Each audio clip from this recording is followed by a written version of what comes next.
बहुत समय पहले की बात है। रामपुर नामक गांव में सिमरन अपनी सौतेली माँ कामिनी और सौतेली बहन जूही के साथ रहती थी। दोनों माँ बेटी बहुत ही बुरे स्वभाव की थी। वह बेचारी सिमरन के ऊपर बहुत अत्याचार किया करती थी। उससे घर का सारा काम कराती और अगर कुछ काम गलत हो जाता तो उसकी सौतेली माँ सिमरन की बहुत पिटाई भी किया करती थी। कामिनी जूही को पूरी आजादी दिया करती थी। वह अपने दोस्तों के साथ चाहे कितनी रात तक पार्टी करे, कितने भी पैसे उड़ाए, लेकिन कामिनी कभी एक शब्द जूही को नहीं कहती थी। और सिमरन ऐसे ही दुखों की भरी जिंदगी अपनी सौतेली माँ और सौतेली बहन के साथ जी रही थी। एक दिन सिमरन अपनी सौतेली माँ से कहती है, माँ, सर्दी आ चुकी है, इस स्टोर में मुझे बहुत ठंड लगती है। अगर मुझे कंबल या रजाई मिल जाए तो मेरी ठंड कुछ कम हो जाएगी। पूरी रात मैं ठंड से कांपती रहती हूँ। लकड़ी जलाकर अपनी सर्दी कम कर लिया कर। मनहूस बचपन में ही अपनी माँ को खा गई और जब इससे भी पेट नहीं भरा तो अपने पिता को खा गई। तो जैसे मनहूस लड़कियों को कुछ नहीं मिलता। मैंने अपने घर में सिर्फ तुझे इसलिए बर्दाश्त करके रखा है कि मुझे और मेरी बेटी को कोई काम नहीं करना पड़ता। अगर किसी नौकरानी को रखूंगी तो 2 पैसे बाहर जाएंगे। मैंने तुझे कल गेहूं पीसने के लिए दिए थे, आटा कहाँ है? महारानी को रजाई चाहिए। माँ, गेहूं नहीं पीसे, आज रात को पीस दूंगी। कल जूही दीदी ने अपने रूम को साफ कराया था, अपनी अलमारी साफ कराई थी, तो सारा समय वहीं लग गया। आज सभी गेहूं पीस दूंगी, सुबह तक आपको आटा मिल जाएगा। हाँ, सुबह तक आटा मिल जाना चाहिए, वरना तुझे अच्छी तरह से पता है कि मैं तेरी कितनी पिटाई करूंगी।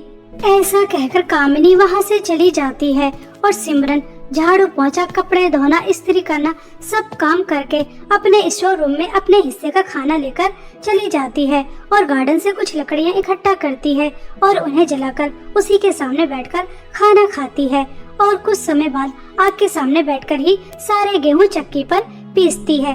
गेहूं पीसते पीसते सिमरन के हाथ में छाले निकल आते हैं और सिमरन चक्की के पास बैठी बैठी ही सो जाती है। सुबह के 8 बज जाते हैं, लेकिन उसकी आंखें नहीं खुलती। तभी जूही बहुत गुस्से में सिमरन के पास आती है और उससे कहती है, क्यों नौकरानी, तुझे एक बार की बात समझ में नहीं आती? माँ ने तुझे कितनी बार कहा है कि तुझे सुबह को 5 बजे उठना है, 8 बजे नहीं। मम्मी और मुझे कितनी भूख लगी है, तुझे इस बात की जरा भी चिंता नहीं है। चल जल्दी से हमारे लिए नाश्ता तैयार कर। और हाँ, ये रहा मेरा सुंदर लहंगा, इस पर इस्त्री भी कर देना। और उसके बाद तुझे मेरे मैनिक्योर और पेडिक्योर भी करना है। मेरा मुंह क्या देख रही है, चल काम पर लग जा। जूही दीदी, मैंने पूरी रात गेहूं पीसे हैं, जिसकी वजह से मेरे हाथों में छाले निकल आए। अगर मैं दवाई लगाकर थोड़ी देर आराम कर लूंगी तो उसके बाद मैं आपके लहंगे पर इस्त्री भी कर दूंगी और आपका मैनिक्योर और पेडिक्योर भी कर दूंगी। लेकिन दीदी, नाश्ता आप खुद बना लो। क्या कहा? नाश्ता और मैं बना लूं? तेरा दिमाग तो खराब नहीं हो गया? मैं घर की शहजादी हूँ और शहजादियाँ कभी काम नहीं किया करती। तेरे हाथ में छाले निकल रहे हैं, इससे हमें कोई फर्क नहीं पड़ता। चुपचाप हमारा नाश्ता तैयार कर और उसके बाद जो काम दिया है उसे खत्म कर। आई बड़ी आराम करने वाली, चल यहाँ से। जूही को जरा भी सिमरन के ऊपर दया नहीं आती और वह सिमरन को काम बताकर चली जाती है और सिमरन नाश्ता बनाने के लिए चली जाती है। उसके हाथ में बहुत दर्द हो रहा था, लेकिन बेचारी सिमरन करती भी तो क्या करती, उसकी सुनने वाला घर में कोई नहीं था। सिमरन पहले तो नाश्ता तैयार करती है, उसके बाद दोनों माँ बेटियों को नाश्ता देती है और नाश्ता देने के बाद जूही के लहंगे पर इस्त्री करने चली जाती है। इस्त्री करते समय सिमरन गहरी सोच में चली जाती है। अगर आज माता पिताजी जिंदा होते तो कितना अच्छा होता। मैं अपनी सौतेली माँ और सौतेली बहन का अत्याचार नहीं सह रही होती। मुझसे घर का कितना ज्यादा काम करवाया जाता है, जैसे मैं इंसान ही ना हूँ। मेरे हाथ में कितना दर्द हो रहा है, लेकिन मेरी सौतेली माँ और सौतेली बहन को जरा भी फर्क नहीं पड़ता। वो मुझसे इतने दर्द में भी काम करा रही हैं। काश मैं भी अपने माता पिता के पास चली जाऊं तो अच्छा रहेगा। सिमरन ऐसा सोचकर रो रही थी। तभी सिमरन को किसी चीज के जलने की बू आती है। जैसे ही सिमरन लहंगे की तरफ देखती है तो पूरा लहंगा पूरी तरह से जल चुका था। ये देखकर सिमरन घबरा जाती है, क्योंकि उसे अच्छी तरह से पता था इस लहंगे की उसे बहुत महंगी कीमत चुकानी पड़ेगी। अरे नहीं, ये क्या अनर्थ हो गया। अगर इसके बारे में जूही दीदी और माँ को पता चल गया तो पता नहीं वो मेरे साथ क्या करेंगी। कहीं मुझे जान से ही न मार दें। ऐसा कहकर सिमरन बहुत घबरा रही थी। तभी वहाँ पर जूही आ जाती है और अपने लहंगे को जला देखकर आग बबूला हो जाती है और वह सिमरन के एक जोर से थप्पड़ मारती है और चिल्लाकर अपनी माँ को बुलाती है। मम्मी मम्मी जल्दी से यहाँ आओ, देखो इस नौकरानी ने मेरा कितना सुंदर लहंगा जला दिया। इस नौकरानी की पहले ही मेरी इस लहंगे पर नजर थी और इसने जानबूझकर मेरा लहंगा जला दिया। मम्मी जी जल्दी से यहाँ आओ। जूही की आवाज सुनकर कामिनी भाग कर आती है। तभी जूही कामिनी को सब बताती है किस तरह से सिमरन ने उसका कीमती लहंगा जला दिया। तभी कामिनी इस्त्री उठाकर सिमरन के हाथ पर लगा देती है। तभी सिमरन रोते हुए अपनी सौतेली माँ से कहती है, माँ ये आपने क्या कर दिया, मुझे कितनी जलन हो रही है। आपने मेरा हाथ जला दिया, पहले ही मेरे हाथ में छाले निकल रहे थे और आपने इस्त्री लगा दी है। मुझे बहुत दर्द हो रहा है। ये लहंगा मैंने जानबूझकर नहीं जलाया। आप दोनों मेरे ऊपर इतना जुल्म और अत्याचार क्यों करती हो? मैं भी तो इस घर की बेटी ही हूँ, सौतेली हूँ, लेकिन हूँ तो आपकी बेटी ही। मैंने कभी तुझे अपनी बेटी नहीं समझा। तू नौकरानी है तो नौकरानी ही रहेगी। पहले ही मेरी बेटी का इतना सुंदर लहंगा जला दिया, अब तुझे एक हफ्ते तक अन्न का एक दाना नहीं मिलेगा। तब तुझे पता चलेगा कि नुकसान करने की क्या कीमत चुकानी पड़ती है, मनहूस। ऐसा कहकर जूही और कामिनी वहाँ से चली जाती हैं और बेचारी सिमरन रोते हुए अपने जले हाथ पर ठंडा पानी डालती है, उस पर टूथपेस्ट लगाती है और उसके बाद अपनी माँ की तस्वीर को देखकर बहुत रोती है। ऐसे ही कुछ दिन बीत जाते हैं। एक दिन गांव में राजमहल द्वारा अनाउंसमेंट होती है। सुनो सुनो गाँव वासियों, राजमहल की रानी अपने बेटे की शादी कराना चाहती हैं, इसलिए वह बहुत बड़ी पार्टी का आयोजन कर रही हैं। इस गांव की सभी सुंदर लड़कियों को इस पार्टी में आमंत्रित किया जाता है। सभी लड़कियां सुंदर सुंदर लहंगे पहनकर इस पार्टी में आएंगी। रानी को जो भी सुंदर लड़की अपने बेटे के योग्य लगेगी वे उससे राजकुमार की शादी कराएंगी। यह अनाउंसमेंट सुनकर गांव की सभी लड़कियां खुश हो जाती हैं और गांव की सभी लड़कियां अपनी अपनी तैयारियों में जुट जाती हैं। वहीं दूसरी तरफ जूही अपने लिए बहुत सुंदर लहंगा खरीद कर लेकर आती है और अपनी माँ को दिखाती है। मम्मी आपको पता है पूरे गांव में सबसे ज्यादा सुंदर मैं ही हूँ। राजकुमार की शादी तो मुझसे ही होगी। देखिए मैं कितना सुंदर लहंगा लेकर आई हूँ। ये लहंगा पहनकर तो मैं और भी ज्यादा सुंदर लगूंगी। और हाँ मम्मी, इस सिमरन की बच्ची से इस लहंगे को दूर ही रखना, कहीं पहले की तरह इस लहंगे को भी न जला दे। हाँ मेरी बच्ची, इस सुंदर लहंगे को मैं उस मनहूस से दूर ही रखूंगी। और मेरी प्यारी बच्ची, इसमें कोई शक ही नहीं है, राजकुमार से शादी तो तुमसे ही होगी। मेरी शहजादी बिटिया बहुत जल्द एक राजकुमारी बनने वाली है। मेरी बेटी राज करेगी, राज।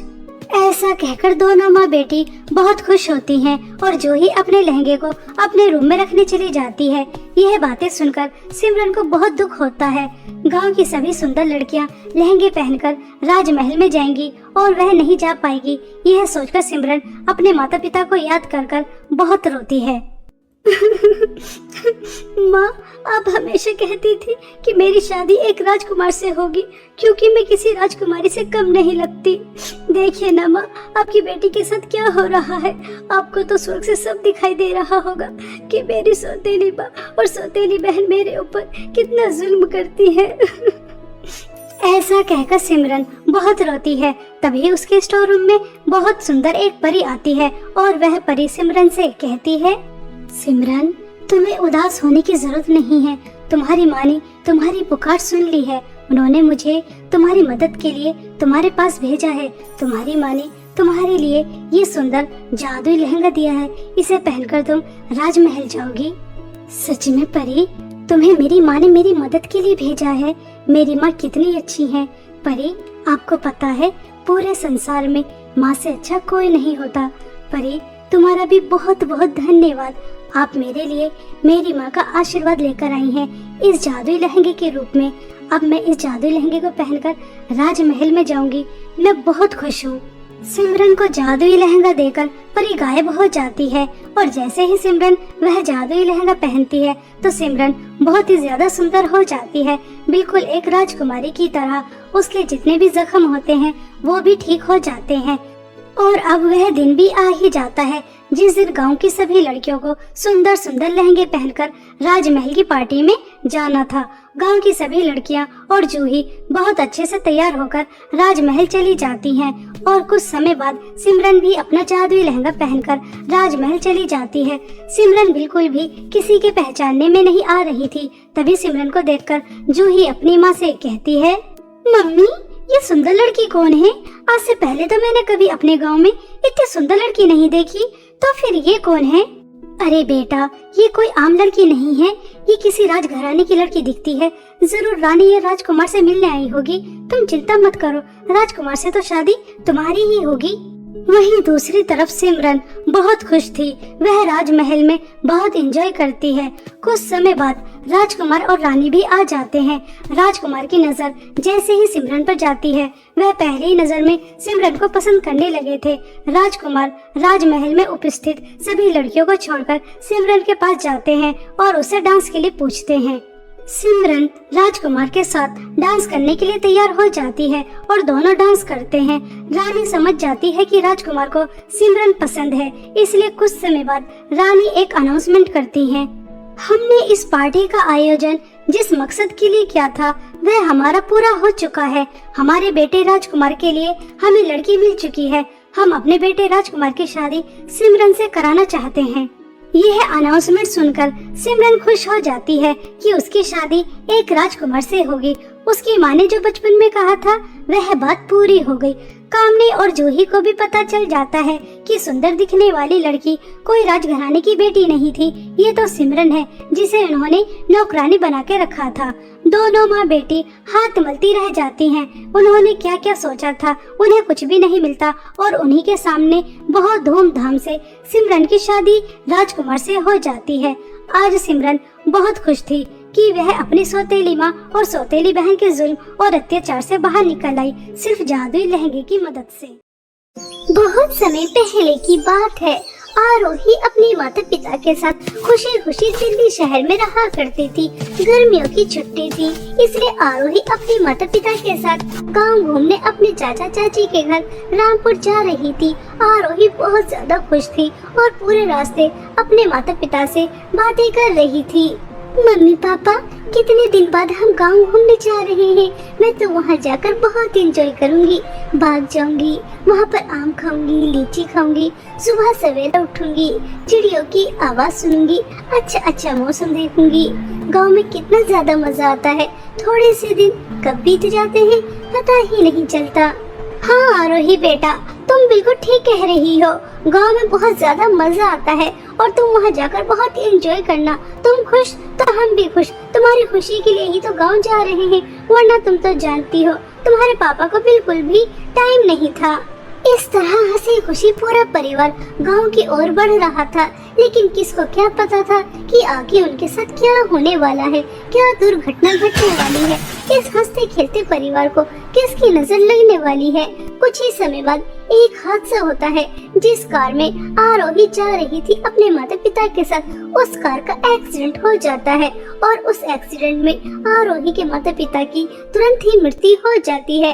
आरोही को कुछ चोटें आती हैं और जब इस बात की खबर आरोही के चाचा किशोर दास को लगती है तो वह तुरंत हादसे वाली जगह पर पहुंचते हैं और आरोही को दिलासा देते हैं। आरोही का रो रो कर बुरा हाल था। चाचा जी, ये हमारी खुशियों को किसकी नजर लग गई? अभी थोड़ी देर पहले हम कितने ज्यादा खुश थे, मम्मी पापा मुझसे बातें कर रहे थे, लेकिन अचानक ये हादसा हो गया और मम्मी पापा मुझे हमेशा हमेशा के लिए छोड़ के चले गए। अब मैं क्या करूँगी, किसके सहारे रहूंगी? चाचा जी, ये क्या हो गया? ऐसा नहीं होना चाहिए था। काश मैं भी मम्मी पापा के साथ उनके साथ चली जाती तो अच्छा रहता। अब मैं मम्मी पापा के बिना कैसे रहूंगी? आरोही बेटा, मैं तुम्हारी मम्मी पापा की कमी तो पूरी नहीं कर सकता, लेकिन मैं पूरी कोशिश करूंगा कि तुम्हें कोई परेशानी ना हो। आज से तुम हमारे साथ हमारे घर में रहोगी, ठीक है बेटा?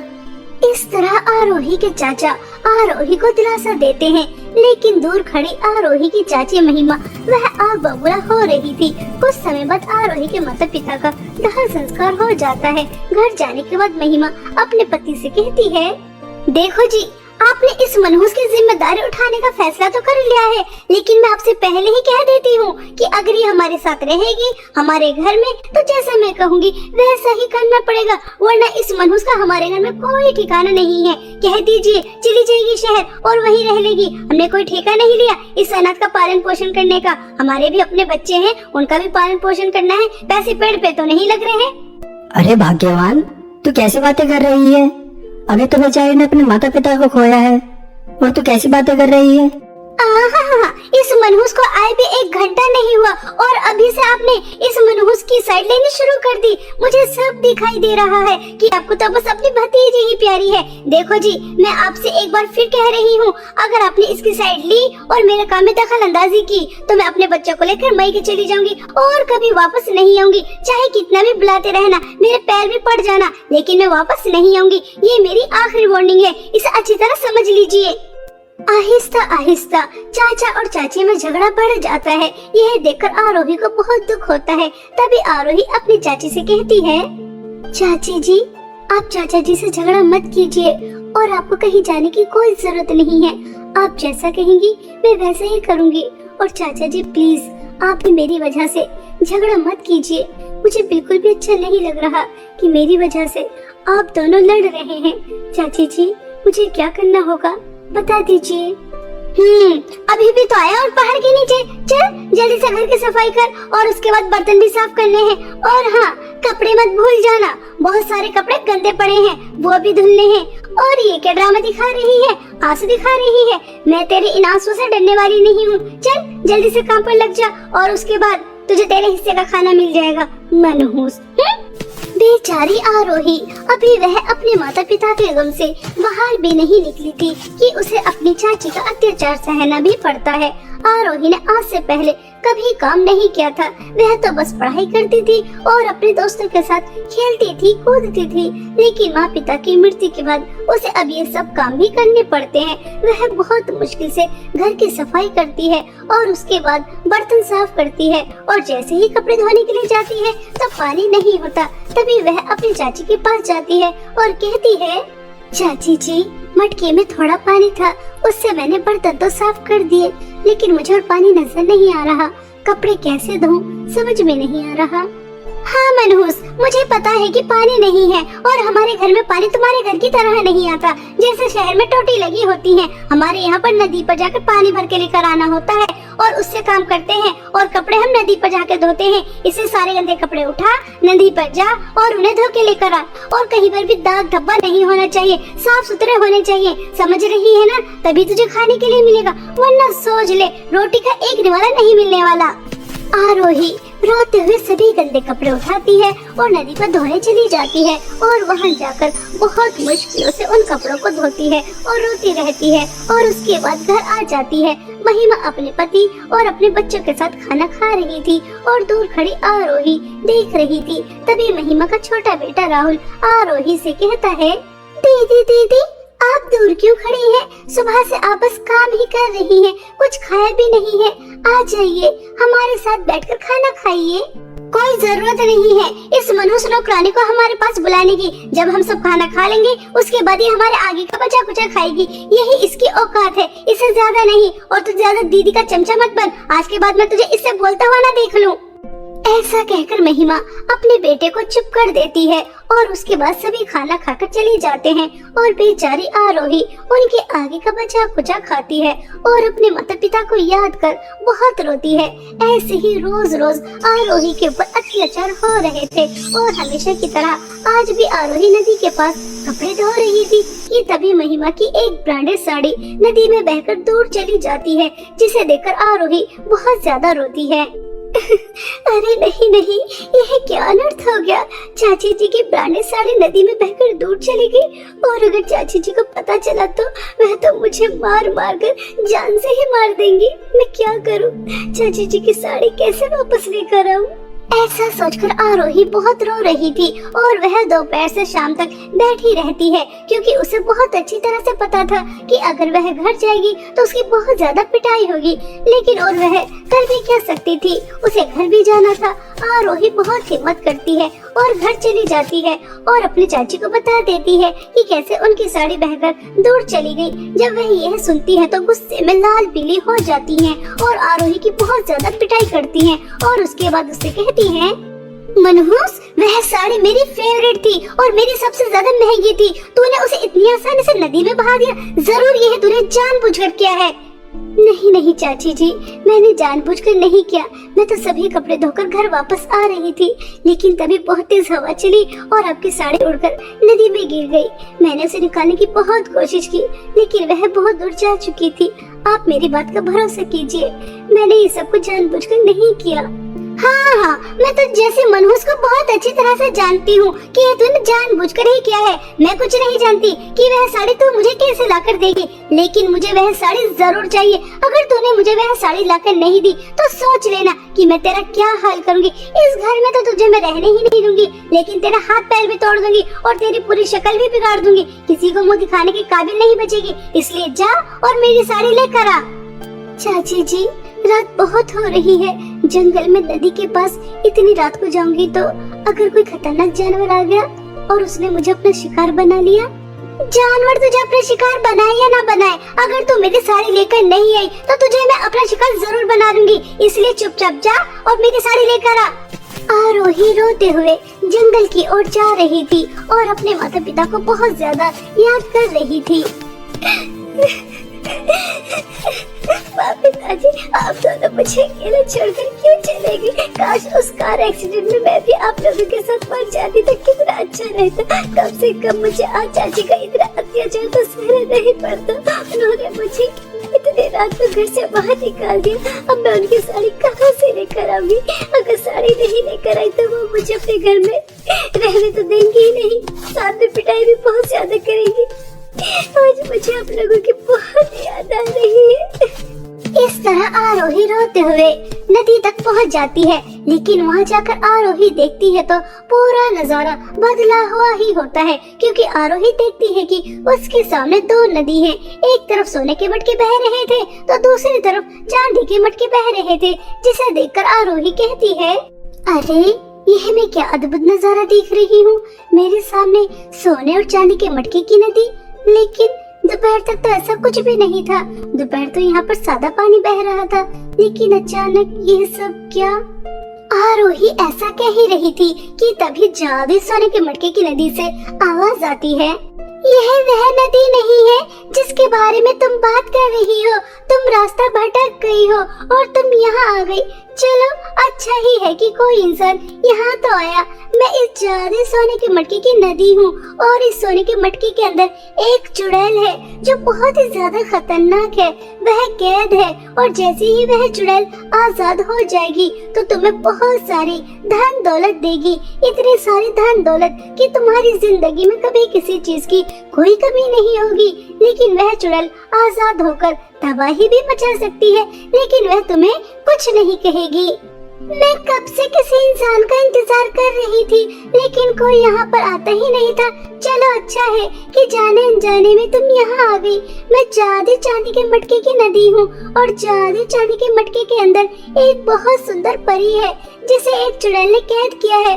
अगर तुम उसे आजाद कर देती हो तो तुम्हें मिलेगा तो कुछ भी नहीं, लेकिन वह परी आजाद हो जाएगी। अब तुम्हारे हाथ में है कि तुम्हें धन दौलत चाहिए या तुम परी को आजाद करना चाहती हो।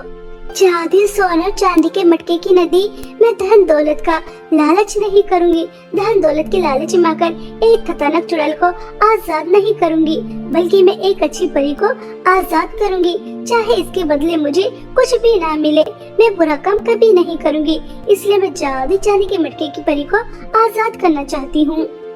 ऐसा कहकर आरोही जादू चांदी के मटके को उठाती है और जादू चांदी के मटके की परी को आजाद कर देती है। जैसे ही परी आजाद होती है तो वह उससे खुश होकर उसे बहुत सारी धन दौलत देती है। बहुत सारे हीरे, सोना, पैसा, इतनी सारी धन दौलत पाकर आरोही बहुत ज्यादा खुश होती है और परी को धन्यवाद कहकर अपनी चाची के घर आ जाती है। इतनी सारी धन दौलत देखकर चाची की आंखें चमक जाती हैं और महिमा आरोही को जोर से थप्पड़ मारकर कहती है, इतना सारा सोना, हीरे, पैसे तुझे कहाँ से मिले? मुझे सच सच बताना। अगर तूने मुझसे झूठ बोलने की कोशिश भी की तो मैं तुझे नहीं छोड़ूंगी। जल्दी बता कि तुझे इतनी सारी धन दौलत कहाँ से मिली, कहाँ से लेकर आई? क्या कहीं तूने चोरी की है? आरोही अपनी चाची को सब सच बता देती है कि उसे जल्दी सोने और चांदी के मटके की नदी मिली, जहाँ से उसे इतनी सारी धन दौलत मिली है। यह सुनकर महिमा लालच में आ जाती है और वह मन ही मन में सोचती है, ये मनहूस तो हमेशा बेवकूफ की बेवकूफी रहेगी। जब जादी सोने के मटके की नदी कह रही थी कि चुड़ैल को आजाद करने की वजह से इसे इतनी सारी धन दौलत मिलेगी कि पूरी दुनिया में इससे अमीर कोई और नहीं होगा, तो ये क्या बेवकूफ थी जो इसने जादी चांदी के मटके को चुना और उसकी परी को आजाद किया? मैं तो जादी सोने के मटके को चुनती, बेवकूफ। ऐसा सोचकर महिमा भी जल्दी सोने और चांदी के मटके की नदी के पास पहुंच जाती है और वहां जाकर तुरंत जल्दी सोने का मटका उठा लेती है और उसे खोल देती है। और जैसे ही वह उसे खोलती है तो उसके अंदर से बहुत ही ज्यादा खतरनाक चुड़ैल निकलती है और वह चुड़ैल तुरंत ही महिमा को खा लेती है और दोबारा से जल्दी सोने के मटके के अंदर चली जाती है। इस तरह आरोही की चाची को उसके लालच और बुरे कर्मों की सजा मिल जाती है और वहीं दूसरी तरफ आरोही अपने अच्छे स्वभाव की वजह से इतनी सारी धन दौलत के साथ एक हंसी खुशी जीवन बिताती है।